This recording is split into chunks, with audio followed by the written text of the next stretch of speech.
بسم اللہ الرحمن الرحیم۔ السلام علیکم۔ پروگرام اختلاف رائے کے ساتھ میں افتخار کاظمی۔ کیا ریاست پاکستان اس وقت نوجوانوں کو نیوٹرلائز کرنے کی کوششوں میں مصروف ہے؟ مسلح افواج کی قیادت بھی یہ کوشش کرتی ہوئی نظر آتی ہے اور پاکستان کی حکومت کے کرتا دھرتا بھی انہی کوششوں میں نظر آتے ہیں، اور جن کے بارے میں یہ گمان ہے کہ آئندہ عنان حکومت یا اقتدار میں وہ آئیں گے، وہ بھی نوجوانوں کو مخاطب کرتے ہوئے اور انہیں نیوٹرلائز کرنے کی کوششوں میں مصروف نظر آتے ہیں۔ تو منیر نیازی کا ایک شعر ہے، ہمیشہ دیر کر دیتا ہوں۔ تو کیا پاکستان کی ایلیٹ کو جو احساس اب ہوا ہے، یہ احساس پہلے ہو جانا چاہیے تھا؟ چند دنوں بعد پاکستان کے اندر عام انتخابات ہونے والے ہیں، اس سے پہلے پاکستان کی مقتدر حلقے، طاقتور قوتیں، وہ سب نوجوانوں کو ڈریس کر رہی ہیں، اور ایک ہی فوکس ہے، اور وہ فوکس یہ ہے کہ نوجوانوں کو یہ سمجھانے کی کوشش کی جا رہی ہے کہ پچھلے 4-5 سال میں پاکستان کا سیاسی کلچر جنہوں نے تباہ کیا، ان پہ بلیو نہ کریں اور اپنے مستقبل کے لیے کوئی بہتر فیصلے کریں۔ عمران خان صاحب، جن کا ٹوٹل انحصار پاکستان کی یوتھ پر ہے، اور انہوں نے پاکستان کی یوتھ کو تبدیلی کا نعرہ لگا کر اپنی طرف راغب کیا، اور یہ جو فائنینشیل انگزائٹی ہوتی ہے وہ پاکستان کی کیا دنیا کی تمام یوتھ جو ہے اس کے اندر موجود ہے۔ جیسے جیسے انسان کی ضروریات بڑی ہے، ویسے ویسے پیسے کی ضرورت بڑی ہے، تو نوجوان نسل جو ہے وہ فائنینشیل معاملات کے اوپر بہت ٹچی ہے، بہت حساس ہے، اور وہ سمجھتی ہے کہ ان کے فیوچر کے لیے اس کا ارینجمنٹ ہونا بڑا ضروری ہے۔ تو اسی کی بنیاد پر عمران خان صاحب نے ان کو تبدیلی کے خواب دکھائے تھے، اور یہ پاکستان کے ساتھ سب سے بڑا جو سیٹ بیک ہوا ہے کہ ایسے نوجوان جن کو تبدیلی کے خواب دکھائے گئے، پھر ان کی ذہن سازی کی گئی اور انہیں 9 مئی جیسے واقعات میں انوالو کر دیا گیا۔ اب ریاست کو اس بات کا احساس ہے۔ کل DGI نے بہت ساری یونیورسٹیوں کو ان کے طلباء کے ساتھ گفتگو کی، انہیں کلیئرٹی دی۔ آج آرمی چیف اور وزیر اعظم بھی ایک جگہ بیٹھے اور وہ بھی یوتھ سے مخاطب کر رہے تھے، سابق وزیر شہباز شریف بھی یوتھ کے ساتھ ملاقاتیں کر رہے تھے۔ تو اگر آپ مجموعی پکچر دیکھیں تو اس سے لگتا یوں ہے کہ اگر یوتھ جو پاکستان کی 60% ہے، یعنی موٹے موٹے راؤنڈ فگر اگر آپ اعداد و شمار لے لیں، تو اس کو اس انتخابات میں یا نیوٹرلائز کرنا بڑا ضروری ہے، یا پھر ان کو اس بات سے روکنا کہ وہ کہیں غلط آدمی کی چوائس نہ کر بیٹھے، یہ بڑا ضروری ہے۔ یہ بات تو سمجھ لی گئی ہے، لیکن جو احساس اب ہوا ہے، کیا یہ احساس پہلے نہیں ہو جانا چاہیے تھا؟ اس پر میں کروں گا بات، کیونکہ اس حوالے سے سوشل میڈیا پر بہت ساری خبریں چل رہی ہیں، اور پروپیگنڈا ہے، جھوٹ ہے، بے بنیاد باتیں ہیں۔ اسی پر آج آرمی چیف نے بھی کہا کہ ہم دہشت گردوں سے تو لڑ سکتے ہیں، لیکن یہ جو جھوٹ اور پروپیگنڈا ہے، اس کی تحقیق آپ نے خود کرنی ہے، آپ نے خود اس کا فیصلہ کرنا ہے کہ یہ بات سچ ہے جو ہمیں بتائی جا رہی ہے۔ تو اس کے لیے تھوڑی سی محنت، تھوڑی سی توجہ، تھوڑی سی تحقیق تفتیش کرنا بڑی ضروری ہے، اور یہ سارے مل کے پاکستان کی ڈائریکشن کو درست کر رہے ہیں۔ پاکستان کی معیشت کی ڈائریکشن جو ہے وہ تو آپ کو بلومبرگ، اکانومسٹ اور باقی ادارے بتا رہے ہیں کہ بہتر ہو گئی ہے اور ڈائریکشن صحیح ہو گئی ہے، IMF بھی کہہ رہا ہے، لیکن جو پاکستان کی اخلاقی معاشرتی تباہی ہوئی ہے اس کو کیسے ٹھیک کیا جائے؟ نگران وزیر اعظم کاکڑ نے جب اقتدار سنبھالا تو وہ یونیورسٹیوں میں جا رہے ہیں، لوگوں سے بات کر رہے ہیں، موٹیویشنل لیکچر دے رہے ہیں، سمجھانے کی کوشش کر رہے ہیں، لیکن فوج اب میدان میں لگتا ہے آئی ہے، اور پچھلے 24 گھنٹوں میں DGI جو کبھی منظر عام پر نہیں آئے، بہت کم لوگوں سے انٹریکٹیو کرتے ہیں، انہوں نے بھی لاہور میں ایک جگہ پہ بہت سارے اسٹوڈنٹس کے ساتھ بیٹھ کر ان کی جو ذہنی تشفی کرائی، تسلی کرائی، کیونکہ یوتھ کے نوجوانوں کے ذہنوں میں بہت سارے سوال ہیں، خاص کر عمران خان کو لے کر اور تحریک انصاف کو لے کر بہت سے سوال ہیں، پھر ریاستی جبر کے حوالے سے بہت سوال ہیں، پروپیگنڈا ہو رہا ہے کہ جی بہت ظلم ہو رہا ہے، کوئی اتنا بڑا ظلم جو ہے وہ کسی سیاسی جماعت پہ کبھی نہیں ہوا جو PTI پہ ہو رہا ہے۔ تو کچھ سیاسی اور کچھ غیر سیاسی، کچھ ڈائریکٹ اور کچھ انڈائریکٹ چیزیں سمجھانے کی کوشش کی جا رہی ہے۔ تو اب مجھے لگتا ہے کہ یوتھ کو پکڑنے کی کوشش کی جا رہی ہے، لیکن گل ہوتے ہی آ گئی کہ ہمیشہ دیر کر دیتا ہوں۔ یہ کام جو بہت پہلے ہونا چاہیے تھا وہ اب ہو رہا ہے۔ تو ایک تو یہ میرا آج کا ایک نکتہ تھا جو میں نے آپ کے سامنے بیان کیا۔ کچھ خبریں ہیں جو کہ بڑی ہی دلچسپ بھی ہے، ڈینجرس بھی ہے، الارمنگ بھی ہے۔ ایکسپریس کی ایک خبر ہے جس میں کہا گیا ہے کہ پاکستان کے اندر 17 خودکش بمبار بھیج دیے گئے ہیں۔ کالعدم تحریک طالبان کا ایک اجلاس جو ہے وہ افغانستان میں ہوا اور انہوں نے پاکستان میں انتخابات کے موقع پر دہشت گردی کا ارادہ یا پلان بنایا ہے، تو اس پلان کے تحت پاکستان میں 17 دہشت گرد بھیجے گئے ہیں جو کہ خودکش بمبار ہیں۔ اس سے پہلے ایک خاتون کے بارے میں اطلاعات آ رہی تھی کہ وہ شاید بلوچستان اور پھر اسلام آباد میں آ گئی ہے اور اس کے بعد اسلام آباد کی یونیورسٹیاں بند ہوئی، تو اس کی میں آپ کو ڈیٹیل بتاؤں گا۔ پنجاب میں اس حوالے سے الرٹ جاری کیا گیا، بلوچستان، کے پی کے اور اسلام آباد کے بعد اب پنجاب میں باقاعدہ اس بات کے اوپر مراسلہ جاری کیا گیا ہے وزارت داخلہ کی جانب سے، اور یہ کہا گیا ہے کہ دہشت گرد جو ہے وہ پاکستان کے اندر خاص کر پنجاب کے اندر سیاسی جلسوں پر حملے کر سکتے ہیں، اہم سیاسی رہنما کو اغوا کر کے یرغمال بنا سکتے ہیں، اور پولنگ کے دن جو ہے وہ بیلٹ پیپر، باکس اور انتخابی نتائج چھینے جا سکتے ہیں۔ یہ پنجاب کے اندر جو مراسلہ جاری کیا گیا، اس کی میں آپ کو تفصیلات بتاؤں گا کہ یہ سب معاملات کیا چل رہے ہیں۔ لیکن ان حالات میں جب ایک طرف الیکشن ہے اور پاکستان میں دہشت گردی کے خطرے ہیں، تھریٹ الرٹ آ رہے ہیں، اور تمام جو حکومت کے سرکردہ لوگ ہیں وہ دہشت گردی کے اوپر بات کر رہے ہیں، دوسری طرف پاکستان میں وزارت داخلہ کا جو امپورٹنٹ منصب ہے وہ گوہر اجاز صاحب کو دے دیا گیا۔ اب گوہر اجاز ایک بزنس مین ہے اور وزارت داخلہ جو ہے وہ ہمیشہ ایکسپیرینس آدمی کو دی جاتی ہے، جیسے پاکستان میں لا اینڈ آرڈر اور پاکستان کے ویئر اباؤٹ جہاں پہ وہ پاکٹس جہاں پہ معاملات خراب ہوتے ہیں ان کے بارے میں اندازہ ہونا چاہیے، تجربہ ہونا چاہیے۔ نگران سیٹ جب بنا تھا تو سرفراز بگٹی کو نگران وزیر داخلہ بنایا گیا تھا، اس سے پہلے یہ بلوچستان میں صوبائی وزیر داخلہ تھے، تو ان کا ایکسپیرینس وزارت داخلہ کے حوالے سے تھا، تو وہ انہوں نے اپنی جاب جو ہے وہ خاصے بہتر طریقے سے سر انجام دی۔ لیکن گوہر اجاز جو ایک پکے بزنس مین ہے اور 2 دونی 4 بلکہ 2 دونی 8 کرنے کے ماہر ہیں، ان کو ان حالات میں وزارت داخلہ کا وزیر بنانا یا اس کا قلمدان سونپنا، یہ مجھے لگتا ہے کہ یہ بالکل جسٹیفائیڈ نہیں ہے، اور یہ نہ میرٹ پہ ہے نہ حالات کے مطابق ہے۔ یہاں پر کسی نہ کسی کو کوئی ایکسپیرینس جو ہے وہ جس کو دہشت گردی کے معاملات سے نمٹنے کا اویئرنیس، یہ سب چیزیں پتہ ہوتی تو میرا خیال ہے ان کو لگا دینا چاہیے تھا، لیکن نہیں لگایا گیا۔ ان کے جگہ پہ گوہر اجاز کو لگایا گیا جو ایپٹما کے چیئرمین رہ چکے ہیں، اور یہ بڑے یعنی ہے تو بڑے کاریگر آدمی، کاریگر سے مراد یہ کہ بڑے ایکسپرٹ ہیں، بڑے اچھے بزنس مین ہیں، اور ہر حکومت کے ساتھ ان کے بڑے اچھے تعلقات ہیں۔ عمران خان کے ساتھ بھی ان کے بڑے اچھے تعلقات تھے، اس سے پہلے یہ پی ایم ایل این کے ساتھ رہے، بڑے اچھے تعلقات تھے۔ پیپلز پارٹی کے دور میں بڑے یعنی یہ بہت ہی عروج پہ گئے، جب گیس کی شارٹیج تھی تو انہوں نے بہت ساری ملوں کو گیس بھی دلوائی، اور بجلی کی لوڈ شیڈنگ اس میں بھی انہوں نے بہت سارے کام کیے، اور پاکستان کی جو ایکسپورٹ ہے اس کو انہوں نے مینٹین کرنے کی کوشش کی، تو اس میں انہوں نے بڑا پیسہ بھی کمایا۔ لیکن ان کو وزیر داخلہ بنانا یہ میری سمجھ سے تو باہر ہے کہ اس کے پیچھے کیا لاجک ہے، ان کی کیا ایکسپرٹی ہے، تھوڑی بہت بھی ہوتی ہے نا، تو بندہ سمجھ جاتا ہے کہ چلیں کچھ نہ کچھ بندہ کر لے گا۔ تو ایکسپریس کی یہ خبر ہے کہ 4 دہشت گرد گروپس کی جانب سے پاکستان کے بڑے شہروں میں خودکش حملوں کا خدشہ ہے۔ کالعدم تحریک طالبان پاکستان اور دیگر 3 گروپوں کی جانب سے اسلام آباد، پنڈی، پشاور، کوئٹہ اور دیگر بڑے شہروں کو ٹارگٹ کرنے کا پلان ہے۔ خفیہ اداروں نے 17 خودکش بمباروں کے پاکستان پہنچنے کا الرٹ جاری کیا۔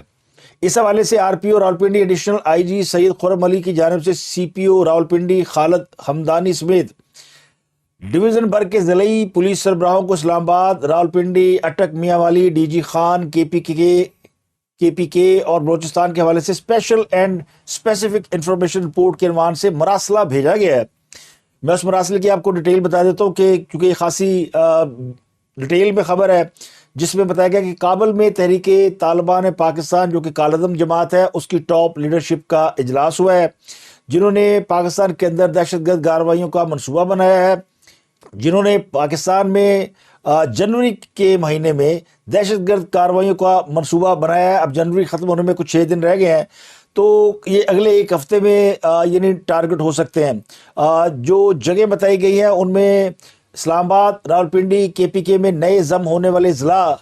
جو فاٹا کا علاقہ ہے، ڈی آئی خان، ٹانگ، کوئٹہ، چمن، پشین اور دیگر ایریاز ہو سکتے ہیں،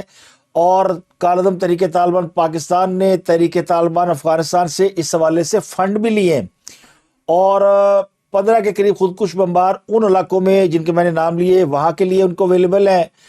10 سے 12 جنگجوؤں کے گروپ جو night vision glasses, hand grenade اور راکٹ لانچر سے لیس ہے، انہیں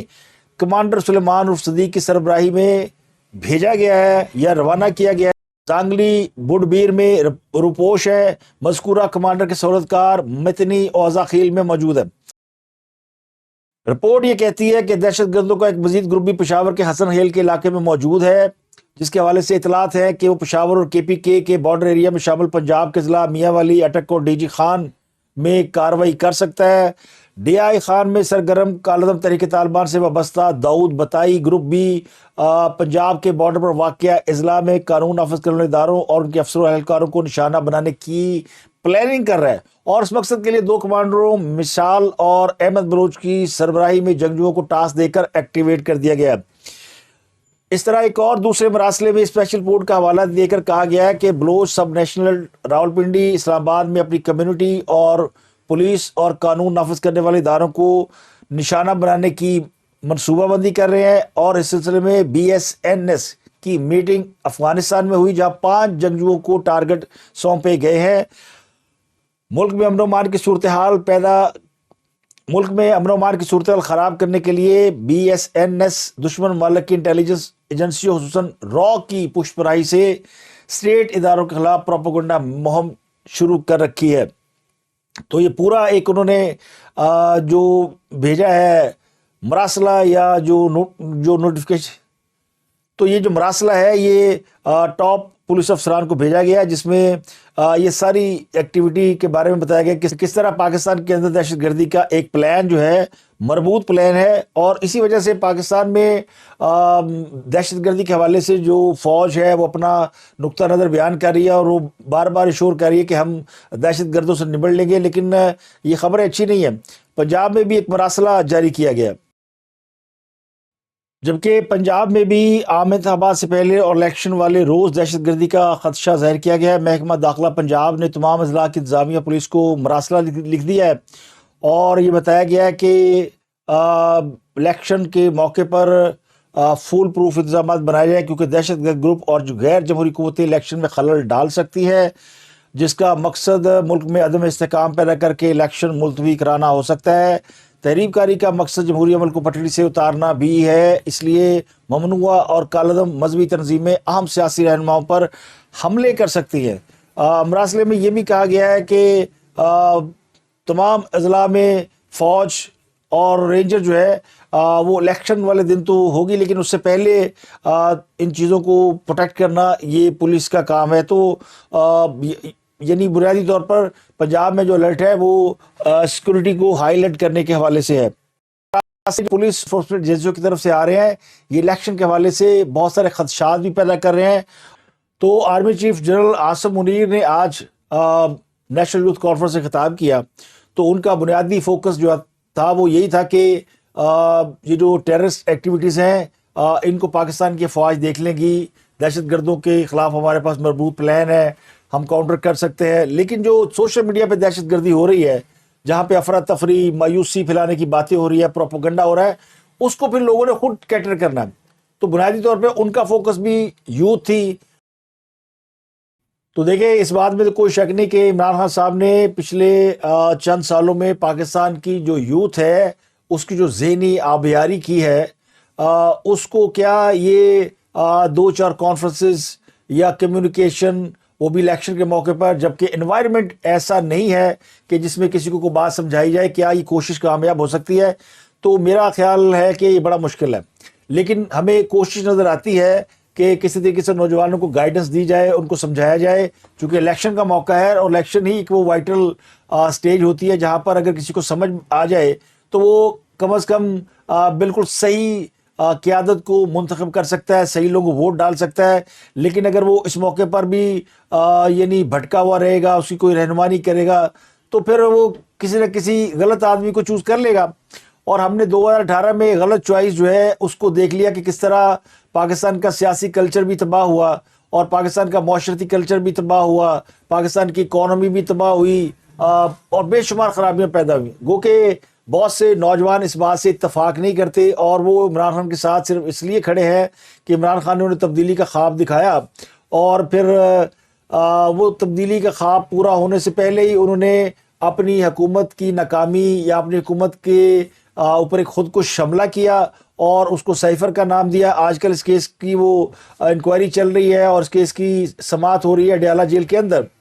تو اس کیس کے والے سے بھی بہت ساری مسکنسیپشن جو ہے وہ باہر آ چکی ہے. اب اس کیس میں 25 سے زائد لوگوں کی گواہیاں آ چکی ہیں، اور جس میں بہت سے لوگ کہتے ہیں کہ عمران خان نے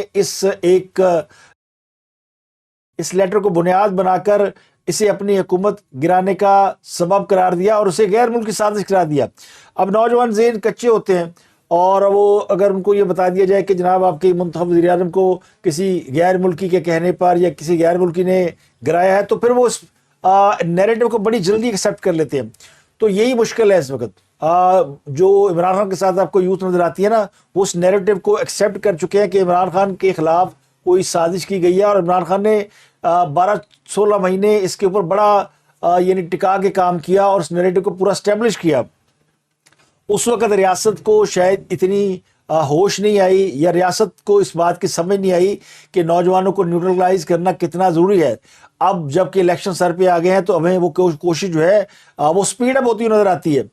کہ وہ انٹریکشن ہو رہا ہے نوجوانوں کے ساتھ، ان سے بات کی جا رہی ہے، ان کے سوالوں کے جواب دیے جا رہے ہیں. گو اس سے کوئی فرق پڑے گا، لیکن مجھے نہیں لگتا کہ بہت زیادہ فرق پڑے گا. جو لوگ اس وائرس کا شکار ہو چکے ہیں ان کو نیوٹرلائز کرنے کے لیے آپ کو ایک بڑا عرصہ درکار ہے اور بڑی ریہیبل. تو مجھے اپنی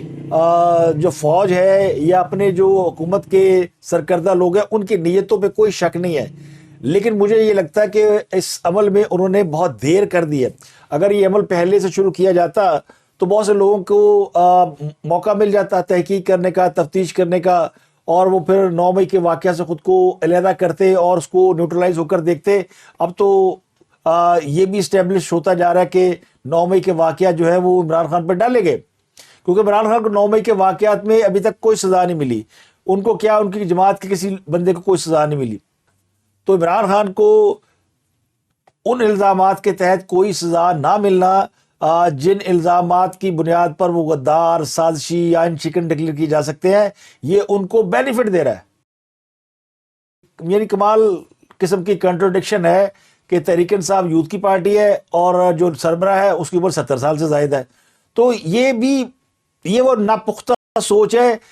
وہ نوجوانوں کو، جن کو یہ سمجھ نہیں ہے کہ اگر پارٹی یوتھ کی ہے اور یوتھ کے لیے کچھ کرنا ہے تو پھر لیڈر جو ہے وہ یوتھ کیوں نہیں ہے. تو یہ جس دن ان کو سمجھ آئے گی تب ان کو اپنے یعنی صحیح اور غلط کا فرق محسوس ہوگا. میں یہ نہیں کہتا ہوں کہ تحریک انصاف کو بری جماعت ہے، لیکن اس کے سربراہ یا اس کے رہنما نے جو ان کو ٹرک کی بتیاں دکھائیں، گولیاں دیں، تو اس کا علاج جو ہے نا وہ میرا نہیں خیال کہ ان میٹھی میٹھی گولیوں سے ہو سکے گا. وہ بہت ہی بری لت پڑ چکی انہیں، اور ان کی ریہیبلیٹیشن ایسی ہونی ہے جیسی کسی ڈرگ ایڈکٹ کی ہوتی ہے. اس سے کم میں بات نہیں بننی. یہ پالیسی تو اچھی ہے مگر اس کے نتائج مجھے نہیں لگتا کہ ہمیں کوئی جلد ملیں گے. لیکن دعا کی جا سکتی ہے کہ پاکستان کی یوتھ جو ہے وہ الیکشن ڈے کے موقع پہ سمجھ جائے کہ رائٹ کیا ہے اور رانگ کیا ہے. تو اب تک کے لیے اجازت. اپنا گردنوا کا لوگ بہت خیال رکھیے گا.